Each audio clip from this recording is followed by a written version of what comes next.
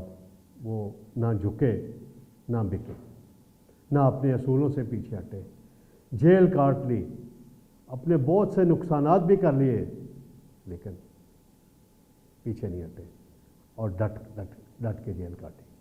کوئی بہانہ خوری نہیں کی، کوئی کچھ نہیں کیا. پھر آج چیمہ کوئی پکڑی، انہوں نے پکڑا سلیم شہزاد صاحب نے، حمزہ شہباز کو پکڑا، اور تو اور مریم نواز کو انہوں نے کوٹ لکھپت جیل میں سے گرفتار کرایا جب وہ نواز شریف کو ملنے آئی. نواز شریف جیل میں تھے کہ نواز شریف کو کمزور کرنا تھا. تو یہ واقعات اس دور میں ناظرین ہوتے رہے ہیں. بہرحال اب سلیم شہزاد صاحب چلے گئے ہیں. پروپیگنڈا نیوز بھی بہت چلاتے تھے، یہ جعلی خبریں فیڈ کراتے تھے. کوئی ایک آدھ بندہ بھی ان کے پاس ہوتا تھا جس کے ذریعے بلاتے تھے. میں اس کا تذکرہ کرنا کر کے اس کو اہمیت، اس بندے کو اہمیت نہیں دینا چاہتا، وہ بھی کہیں کھڈے لینی ہے. پھر ناظرین معاملہ ہے سیلاب کا. جلال پور پیر والا میں جو کچھ ہوا، ایک ڈی ایس پی صاحب نے رپورٹ اپنی تجویز بھیجی کہ بند کہاں سے توڑا جائے، کہاں کیا جائے. ایک روایتی علاقہ ہے تاکہ آبادی کو، مین آبادی کو بچایا جا سکے. تو اس پہ جو اسسٹنٹ کمشنر تھے مکرم صاحب، وہ ناراض ہو گئے اور ان ڈی ایس پی صاحب کو آر پی او یا سی پی او کو کہہ کے سسپینڈ کروا دیا. جب یہ بات چیف منسٹر تک پہنچی، مریم نواز تک اور آئی جی پنجاب تک اور چیف سیکرٹری تک، تو پھر کیا ایکشن ہوا کہ آج وہی اے سی صاحب سسپینڈ ہو گئے. خود ان کی نااہلی کی وجہ سے وہاں لوگوں کو بڑا نقصان ہوا. کشتیوں میں الٹنا شروع ہو گئیں. 30-40 ہزار کشتی والے، پرائیویٹ کشتی والوں نے ایک مافیا بنا کے لوٹ مار شروع کر دی. تو اے سی صاحب کس دنیا میں تھے؟ نئے نئے بھرتی ہوئے تھے، شاید ان کو تجربہ بھی نہیں تھا. تجربہ کار افسروں کی رائے بھی نہیں مانی. اب وہاں مریم نواز کل گئی تھیں، بچوں سے ملیں، خواتین سے ملیں، گلے ملی، ان کے ساتھ بیٹھ کے کھانا بھی کھایا، یکجہتی کا اظہار بھی کیا، ان کی مدد کی یقین دہانی بھی کرائی. جو نقصانات ہوئے اور سارے عمل کی نگرانی، اس کی بحالی کی نگرانی، متاثرین کی مدد کے لیے مریم اورنگزیب سینئر وزیر کو وہیں چھوڑ کے کل چلی گئی. اب مریم اورنگزیب وہاں بیٹھ کے نگرانی کر رہی ہیں. تو سوال یہ پیدا ہوتا ہے کہ کمشنر کس چیز کی بلا ہوتے ہیں، ڈپٹی کمشنر کس چیز کی بلا ہیں، پولیس اہلکار کس چیز کی بلا ہوتے ہیں، کہ یہ پلاننگ نہیں کر سکتے کسی چیز کی. ایکسپرٹس کو ساتھ، ایکسپرٹس کی رائے نہیں لے سکتے تھے پہلے کہ بھئی یہ پانی آ رہا ہے، اس کو کہاں سے بند بنایا جائے تو کم نقصان ہوگا، کہاں سے بند توڑا جائے تو کم نقصان ہوگا، کہاں پانی کو راستہ دیا جائے. اصل بات ہوتی ہے پانی کو، سیلابی پانی کو راستہ دیا جاتا ہے. راستہ روکیں گے تو تباہی ہوئی. تو بڑی وہاں خراب صورتحال ہے. احمد میر صاحب نے بھی، میں نے دیکھا اس علاقے میں جا کے پروگرام کیا، تو وہاں کی جو کوئی کیا کہیں مقامی انتظامیہ کا شخص تھا، وہ الجھ رہا تھا انٹرویو کے دوران بھی لوگوں کے ساتھ. تو ایسے لوگوں کو پھر مریم نواز صاحبہ آپ سخت فیصلے کرتی ہیں، گھر میں ہی بھیجیں تو زیادہ بہتر ہے. اس سے عوام کی مشکلات مزید بڑھیں گی. جس انداز میں آپ کام کر رہی ہیں مزید بڑھیں آگے. مظلوموں کی دعائیں لیں. مجھے وہ 1992 کے سیلاب میں نواز شریف جس انداز میں عوام کے پاس جا کے ان کی مدد کرتے تھے، وہ تصویریں، وہ ساری ویژول پی ٹی وی کے ریکارڈ میں وہ ویڈیوز موجود ہیں. مریم نواز انہیں منگوا کے ایک دفعہ دیکھ لیں تو انہیں پتہ چلے گا کہ نواز شریف نے کس طرح گھر گھر جا کے عوام کی بحالی کے کام میں آج خود بطور وزیر اعظم حصہ لیا تھا. تو یہ ساری صورتحال تھی. تو انشاءاللہ ناظرین جلد آپ سے دوبارہ ملاقات ہوگی. اللہ حافظ.